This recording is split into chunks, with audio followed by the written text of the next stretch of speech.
যেভাবে আপনাদের মনে চাইবে একজন বলবেন এইভাবে গানটা করেন, করব গানটা এইভাবে। আমরা চেষ্টা তো করতে পারি, কিন্তু ডাইনে বামে থেকে আপনার এটা পোষায় নাই, ওর এটা পোষায় নাই, এটা বলার দায়িত্ব তো কাউকে দেওয়া হয় নাই। এখানে 1-1.5 লাখ টাকা খরচ, এটা আফজাল কাকার হয়েছে, আর কারো হয়েছে? হয় নাই। আমরা তো চাই না যে আমাদের গানটা নষ্ট হোক, নষ্ট হয়ে আপনাদেরকে বিদায় করে দেওয়া। এটা কেউ চায়? এটা কেউ কখনো চায় না। বিশেষ করে এই সাইডের একটা মানুষের বেশি ডিস্টার্ব হইতেছে। আপনার ডিস্টার্ব হলে আপনি বাড়ি যাই ঘুমান।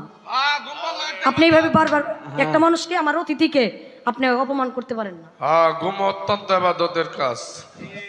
বাড়ি আলিও খুশি থাকবো, আপনারও ভালো লাগবো। চলে যান, ধরেন গেলে ধরবেন, ধরলে যে মরবেন, পয়রাই খেলি মরবেন।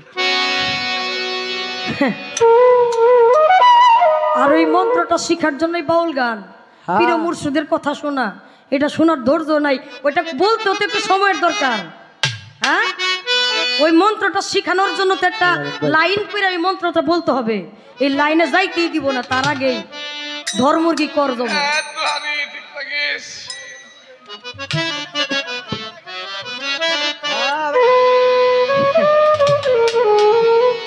ফেসবুকে একদিন দেখলাম 3 তলার উপরে একটা প্রাইভেট কার বসা, মানে সিঁড়িও নাই, কিছুই নাই, একবারে তালা ঠালা করে নাই, মোটামুটি খালি সাজায় রাখছে 3 তলার উপরে প্রাইভেট কার।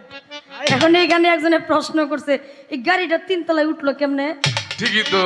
আমি কমেন্ট বক্সে যাইয়া দেখি অনেকে লেখছে, কয় যেমনে উঠছে অমনি নামবো। আচ্ছা, কয় গাড়িটা যেমনে উপরে উঠছে নামবো ওইভাবেই। তাহলে সাজানো গুছানো সব কিছুর মধ্যেই থাকে। আমরা হয়তো বা পরিচিত মুখ, আমার ভাইয়া গতবার আসছিল, আমি তো ডাইলের মতো হয়ে গেছি। সারা বাংলাদেশে এই মানুষটা গান করে, ইউটিউবে সার্চ দিয়ে দেখবেন।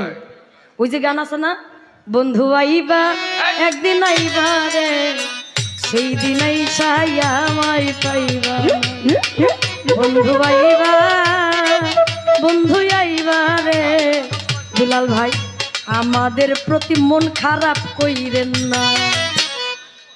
এই গানটাই ব্যক্তি লিখছে গো, এই মানুষটার গান মিলিয়ন মিলিয়ন ভিউ, বহির্বিশ্বে যার নাম, অথচ এইখানে পাইতেছে না কোনো দাম। হ্যাঁ, এই সমস্যাটা আমার ওই বগো সাপলা তোমার এলাকায় গেছিলাম, প্রথমবার যেমন দাম দিলে এইবার তো একবারে খিচুড়ি বানাই দিচ্ছে আমারে। যাক, আর বেশি কিছু বলবো না, তবে এবার লাইন আসি। আজকের পালা দিয়েছিল আফজাল কাকা গুরু শিষ্য, তবে গুরু শিষ্য পালার মধ্যে যদিও একবারে ডাইরেক্টলি যাব না, কিন্তু মেন কিছু প্রশ্ন, কিছু কথা রাখার চেষ্টা করব, যাতে উনি আমাদেরকে দিতে পারে। দেওয়ার মতো একটা সুযোগ তাকে সুবিধা করে দিতে হবে। আজকে আমাকে প্রশ্ন তিনি করলেন, আগের প্রশ্নটা তো আপনার কাছে ছিল আমার আপনার গানের থেকে একটা আপ্যায়ন স্বরূপ। হ্যাঁ, গুরু যে প্রথম প্রশ্ন করে জীবনে প্রথম দেখলাম। হায় হায়, কয় কি? হ্যাঁ, গুরু এটা কোন গুরু? এটা কিন্তু ভাই বেশি হয়ে গেছে গা। যাক, তারপরে মাইনা নিয়ে এলাম আমার অতিথি। আমাকে তিনি প্রশ্ন করলেন, আপনি যে শিষ্য, আপনার শিষ্যের কোনো প্রকার ভেদ আছে কিনা? প্রকার থাকলে আপনি বলবেন শিষ্য কত প্রকার, আপনি কোন প্রকারের শিষ্য। শুধু তাই না, আপনার ঠিকানা কি, আপনার বাবার নাম কি, আমার মার নাম কি, আমার বাবার নাম, আমার মায়ের নাম, আমার 14 গোষ্ঠীর নাম, এখানে সবাই জানে। তারপরেও একটা ঠিকানা আছে মানুষের, তারপরেও একটা ঠিকানা প্রত্যেকটা শিষ্যের জীবনে আছে, সেটা জানেন আপনারা? তাহলে প্রশ্ন না করলে তো পাইতাম না, প্রশ্ন করেছে, এখন পাবো, এখন দেওয়ার চেষ্টা করব। আস্তে আস্তে সব হবে, ধৈর্য নেওয়া ফলে। আমি একটি গান করছি, দেখা যাক পরিস্থিতিটা কি হয়। ধন্যবাদ। আমি ভবে এসে